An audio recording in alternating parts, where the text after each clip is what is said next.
So you've written a book, The Smokefree Formula. Can you tell me a bit more about that book and what's special about it, what's different? Well, I was persuaded to write a popular book for smokers because the reality is that, of course, millions of people want to stop smoking. Most people want to stop smoking. And there are a lot of books out there, and some of them are very good, but they don't really tell the smoker what the smoker needs to know about the best ways of stopping in terms of what this scientific evidence tells us.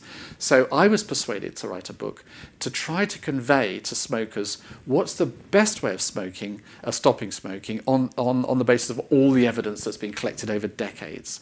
And so the book I wrote was The Smokefree Formula. It's called The Smokefree Formula because every smoker can create their own formula. Every smoker is different. For some people, some things are going to work better than others.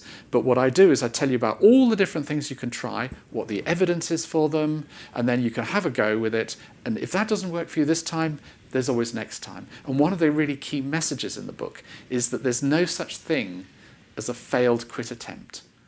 The only failure is in not trying to quit in the first place.